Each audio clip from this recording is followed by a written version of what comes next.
नमस्ते, अभिवादन आपका इनोसेंट इन्वेस्टर के इस नए वीडियो में। दोस्तों, अशोक लेलैंड की तरफ से ये कहा गया कि हम बैटरी बनाने वाले बिजनेस में आ रहे हैं इलेक्ट्रिक व्हीकल्स की। अब ये कमाल का कारनामा अगर ये कंपनी करती है तो विदाउट एनी डाउट ये कंपनी कमाल के रेवेन्यूज यहाँ से भी जनरेट करेगी। और अगर ये इलेक्ट्रिक व्हीकल्स बनाते हैं तो इनको कम खर्चा उठाना पड़ेगा ये काम करने के लिए अपनी व्हीकल्स में। दूसरे लोगों को अगर ये सप्लाई करते हैं तो वहाँ से एक बढ़िया मार्जिन भी ले सकते हैं। अब ये खबर आई, स्टॉक तो बढ़िया मोमेंटम दिखा गया, लेकिन परेशान हो गए एक्साइड वाले, एमरॉन वाले। जी हाँ, शेयर होल्डर्स परेशान हुए हैं। कुछ लोगों को मैसेजेस आए हैं, सर अशोक लेलैंड ऐसा फैसला लेने जा रहा है। पहले अशोक लेलैंड की बात कर लेते हैं। देखिए, उनकी तरफ से कहा गया 2021 का फाइनेंशियल ईयर हमारे लिए कुछ खास था नहीं। उसके बाद आने वाले समय में हम क्वार्टर ऑन क्वार्टर बढ़िया ग्रोथ दिखाएंगे, डिमांड बढ़िया है, चीज़ें अंडर कंट्रोल हो रही हैं। हम आने वाले समय में काफ़ी बेहतरीन सप्लाई चीज़ों की करेंगे, अपने व्हीकल्स की करेंगे, जिस कारण हम अच्छा खासा रेवेन्यू जनरेट करेंगे। ये कहना अशोक लेलैंड का। प्लस हम अभी सारे ऑप्शंस खोल के रखे हैं, अभी सारी चीज़ें मैं डिस्क्लोज नहीं करना चाहता, ऐसा इनके मालिक साहब ने कहा है।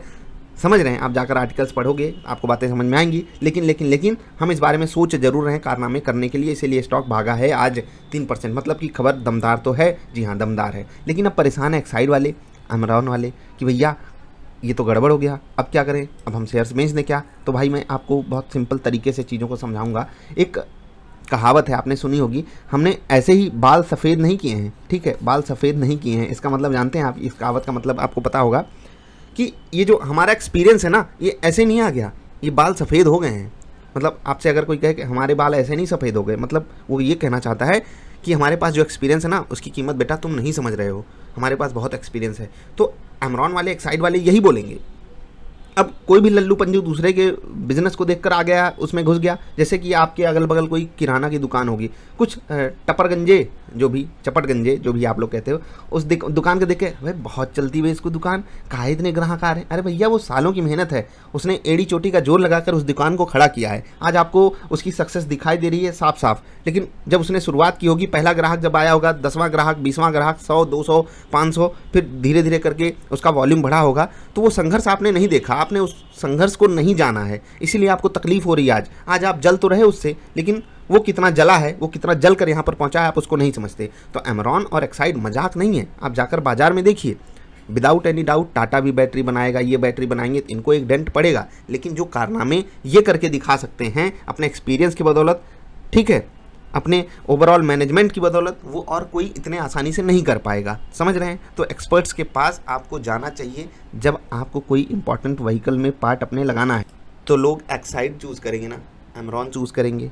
वो क्यों डायरेक्टली किसी ऐसी कंपनी का प्रोडक्ट यूज़ करेंगे अगर मान लीजिए एक्सटर्नली आता है। अब इनको डेंट कहाँ से पड़ेगा? इनको डेंट वहाँ से पड़ेगा कि चलो भैया अशोक लेलैंड अपनी गाड़ी में खुद की बैटरी लगा रहा है, तो इनको तो तकलीफ हो गई क्योंकि इनको क्या नहीं मिलेगा, ऑर्डर नहीं मिलेगा। अब वहाँ से इनको एक डेंट तो मिल रहा है, लेकिन कौन रिस्क ले रहा है?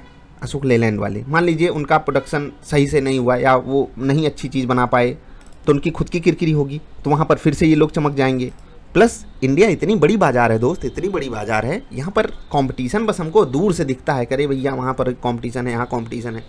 ऐसे हो गया सरकारी नौकरी की तैयारी हो गई, बच्चे इतने परेशान रहते हैं बेचारे, IIT JEE नीट वगैरह की तैयारी हो गई, जो छोटे बच्चे परेशान रहते हैं।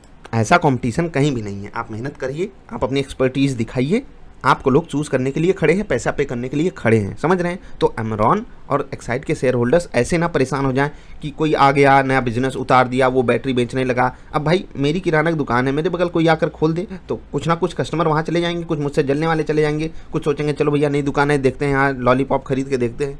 ठीक, अब मेरे पास एडवांटेज क्या है? मैं कस्टमर पहचानता हूँ, कस्टमर पहले मेरे पास आएगा, मेरे पास ज़्यादा सामान है, मेरे पास ज़्यादा चीज़ें हैं, मैं अपनी जो प्राइसिंग है उसको सही से संभाल सकता हूँ, क्योंकि मैंने कई सालों से बिजनेस किया है। मैं कम मार्जिन पे भी काम कर सकता हूँ, लेकिन सामने वाला सोचेगा क्या? रिकवरी का। तो उसको रिकवरी करनी है तो कम मार्जिन नहीं उठा सकता। बिजनेस चलाने के लिए शुरू में लोग डिस्काउंट वगैरह देते हैं, लेकिन वो भी एक खतरनाक सिचुएशन हो जाती है ना कंपनियों के लिए, दुकानदारों के लिए। तो आप समझिए कॉम्प्लेक्सिटी कितनी होती है। कुल मिलाकर एक नटसेल में मैं आपसे सिर्फ इतनी बात कहना चाहता हूँ, अगर आपके पास एक्साइड के या एमरॉन के शेयर्स पड़े हुए हैं तो आपको इनके इंटरनल मैटर्स पे डिसीजन लेना है। कोई बाहर आकर के चपट गंजू बोलेगा मैं बैटरी बनाऊंगा तो आप इनकी बैटरी बेच दो, ये कोई फायदे का सौदा हुआ नहीं। आई होप आप समझ गए मैं क्या कहना चाहता हूँ। इनके पास अगर कोई इंटरनल प्रॉब्लम आपको दिखती है, इनके फंडामेंटल्स आपको नहीं समझ में आते हैं, इनसे बेटर कोई कंपनी आपको पसंद आती है तो आप वहाँ पर शिफ्ट कर सकते हो। लेकिन जैसा कि मैंने कहा कि अशोक लेलैंड आ जाए या टाटा मोटर्स आ जाए, कोई आकर कह दे कि हम बैटरी बनाएंगे, तो भाई इंडिया बहुत बड़ी बाजार है, बहुत स्कोप है, बहुत से बहुत बड़ा स्कोप है।